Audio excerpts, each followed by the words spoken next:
नमस्कार, मैं हूँ नेहा सक्सेना। चलिए आज का वीडियो देखते हैं हम कक्षा 11 गृह विज्ञान का।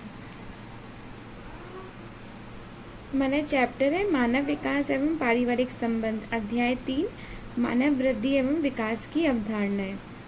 तो यहाँ पे हम देख रहे थे कि मानव विकास की कुछ अवस्थाएं होती हैं, स्टेजेस होती हैं, जो इन पार्ट में हम पढ़ेंगे। तो देखिए, जीवन कालिक उपागम के अंतर्गत मानव विकास की विस्तृत व्याख्या के उद्देश्य से विकास को विभिन्न चरणों में विभाजित किया गया है। तो जो मानव का विकास होता है उनको निम्न चरणों में बांटा गया है। तो इस वीडियो को स्टार्ट करने से पहले मैं आपसे रिक्वेस्ट करना चाहूंगी कि अगर अभी तक आपने मेरे चैनल को सब्सक्राइब नहीं किया है तो तुरंत सब्सक्राइब कर दीजिए और मेरे वीडियो को लाइक व शेयर मत करना बिल्कुल भी ना भूलें।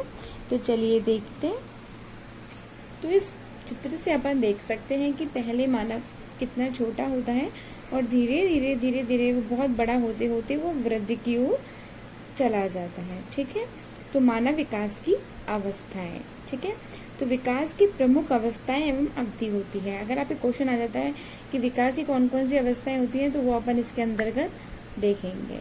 ठीक है, तो अपन इसमें देखेंगे। सबसे पहले है मानव विकास की अवस्था में गर्भकालीन अवस्था। गर्भकालीन का मतलब होता है कि जब एक महिला गर्भ को धारण करती है, अर्थात अंडाणु शुक्राणु को विभेदित करता है, तो उसके बाद की अवस्था होती है 9 महीने तक की अवस्था, जिसे अपन कहते हैं, जिसमें जो गर्भाशय होता है वहाँ पे एक शिशु का निर्माण होता है, शिशु बनने का कार्य करता है। उसे अपन क्या कहते हैं? गर्भधान से लेकर के जन्म तक की अवस्था को अपन क्या बोलते हैं? मतलब शिशु के जन्म तक की अवस्था को क्या बोलते हैं? गर्भकालीन अवस्था। ठीक है, अब शिशु का जन्म हो गया। ठीक है, अब जन्म के बाद 1 महीने तक की अवस्था को अपन बोलते हैं नवजात शिशु की अवस्था। ठीक है, जन्म से 1 महीने तक की अवस्था को क्या कहा जाता है? नवजात शिशु की अवस्था। और 1 माह से लेके 2 वर्ष तक की अवस्था को अपन क्या बोलते हैं? शैशवावस्था। ठीक है, तो ये जन्म से दे रखा है, जन्म से नहीं होगा यहाँ पे। 1 महीने से 2 वर्ष तक की अवस्था को अपन क्या कहते हैं? शैशवावस्था। इसमें बच्चा क्या कहता है? बोलना स्टार्टिंग हो जाती है, उसका जो विकास होता है वो तीव्र गति से होता है। ठीक है, और साथ ही साथ में उसमें क्या होता है कि थोड़ा बैठने लग जाता है, चलने लग जाता है। ये सारे फिजिकल चेंजेस, टॉयलेट ट्रेनिंग जो होती है वो 2 साल तक की अवस्था के अंतर्गत हो जाती है। फिर है नवजात शैशवावस्था। जन्म से 1 महीने, जो नवजात शिशु की अवस्था है, इसको इस वैज्ञानिक ने दे रखा है, जन्म से 1 माह तक की अवस्था को अपन क्या कहते हैं? नवजात शैशवावस्था। ठीक है, फिर है शैशवावस्था। शैशवावस्था मतलब तीसरे सप्ताह से 2 वर्ष तक की अवस्था। मतलब तीसरा जो सप्ताह होता है उससे 2 वर्ष तक की अवस्था को अपन क्या कहते हैं?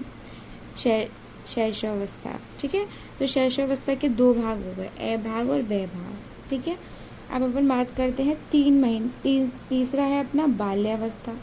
ठीक है, जिसमें क्या होता है? 3 से 12 वर्ष तक की अवस्था होती है। अब इसमें क्या होता है? पूर्वशालीय होता है। 3 से 6 जो अवस्था होती है उसे पूर्वशालीय अवस्था, जिसमें बालक विद्यालय नहीं जाता है, वो घर पे ही क्रियाएं करता है, अनौपचारिक शिक्षा प्राप्त करता है, वो सब पूर्व बाल्यावस्था के अंतर्गत होता है। 3 से 6 वर्ष में वो चलना, बोलना, स्वयं की क्रियाएं करना, विकास करना, ये सारे उसके कार्य वो भलीभांति कर लेता है। फिर है उत्तर बाल्यावस्था। अब 6 से 12 वर्ष तक की अवस्था को उत्तर बाल्यावस्था हो जाती है। इसमें क्या होता है? इसमें बालक विद्यालय जाने लग जाता है, विद्यालय में क्रियाएं करने लग जाता है, औपचारिक शिक्षा प्राप्त करने लग जाता है। ठीक है, इन सभी की जो चेंजेस होते हैं वो है उत्तर बाल्यावस्था के अंतर्गत आता है। अब कब से कब तक की होती है? ये होती है 6 से 12 वर्ष तक की अवस्था, जिसमें बच्चा करीब अपने आराम से अध्ययन वगैरह शुरू कर देता है। साथ में ही अब बहुत इम्पोर्टेंट अवस्था होगी, 12 के बाद की जो अवस्था होती है उसे अपन बोलते हैं किशोरावस्था। अब भाई किशोरावस्था कब से कब तक की होती है? किशोरावस्था में वय संधि नव किशोरावस्था, जिसमें किशोर का विकास होता है। ठीक है, इसमें 11 से 12 और से लेके 12 से 14 वर्ष तक होता है। अब इसमें क्या होता है? इसमें फिजिकल चेंजेस होते हैं, यौवन का आरंभ होता है, शारीरिक अंगों में परिवर्तन होते हैं, शरीर का विकास जो होता है वो स्टार्ट होना शुरू हो जाता है। वो किस अवस्था में होता है?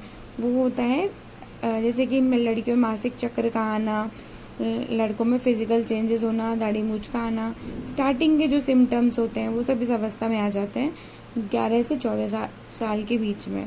फिर है किशोरावस्था। अब किशोरावस्था 13 से 17 वर्ष तक की अवस्था होती है, ठीक है। और तो 13 से 17 के बीच में क्या होता है कि किशोरावस्था की अवस्था होती है, जिसमें बालक एक नवकिशोर कहलाने लग जाता है। इसमें उसके गौण लैंगिक लक्षण प्रकट होने लग जाते हैं। समाज में वो अपनी प्रतिष्ठा बना लेता है। वह अपनी शिक्षा प्राप्त कर रहा होता है। 11वीं कक्षा में वो अध्ययन प्राप्त कर रहा होता है। वो है किशोरावस्था। अब है उत्तर किशोरावस्था। अब 17 से 21 वर्ष तक की अवस्था को अपन क्या कहते हैं? उत्तर किशोरावस्था, जिसमें सारे फिजिकल चेंजेस हो चुके होते हैं और बच्चा जो होता है वो अपने कैरियर के बारे में सोचने लग जाता है, जीवन के पड़ाव के बारे में सोचने लग जाता है। ये सारे चेंजेस जो होते हैं वो 17 से 21 साल तक सेटअप हो जाता है। अब क्या होता है 21 से 40, इसको अपन पूर्व प्रौढ़ावस्था या फिर अडल्ट एज भी कहते हैं। 21 से 40 साल के बीच में जो बच्चा होता है वो युवा बन जाता है, वो होती है अपनी प्रौढ़ावस्था, ठीक है। जो भी अपना उसने एजुकेशन प्राप्त करी होती है, जॉब करने लग जाते हैं और इस तरीके का काम वो करने लग जाता है। ये सब शादी विवाह संतानोत्पत्ति वो सब 21 से 40 के बीच में होता है। 40 से 60 में व्यक्ति जो काम कर रहा होता है उसको कंटिन्यू करता है, जॉब वगैरह करता है और अपने जीवन यापन जो भी उसने अपने को जॉब वगैरह काम करता रहता है। फिर है उत्तर प्रौढ़ावस्था वृद्धावस्था। 60 वर्ष के बाद की अवस्था, इसे वृद्धावस्था भी कहा जाता है या फिर जरात्व जरा की अवस्था भी कहते हैं। इसमें व्यक्ति का सारा विकास नकारात्मक होता है, शारीरिक मानसिक सामाजिक और ये सारे चेंजेस जो होते हैं मतलब नेगेटिव। जीवन का अंत, मतलब जीवन के अंत में जब आदमी की मृत्यु हो जाती है तो बच्चों आज के वीडियो में हमने देखा मृत्यु एवं वियोग तक का इम्पोर्टेंट हमारे जीवन में होने वाले विकास की प्रमुख अवस्था है और उसकी अवधि। अगर आपको मेरा वीडियो अच्छा लगा तो शेयर जरूर कीजिएगा। Thank you so much.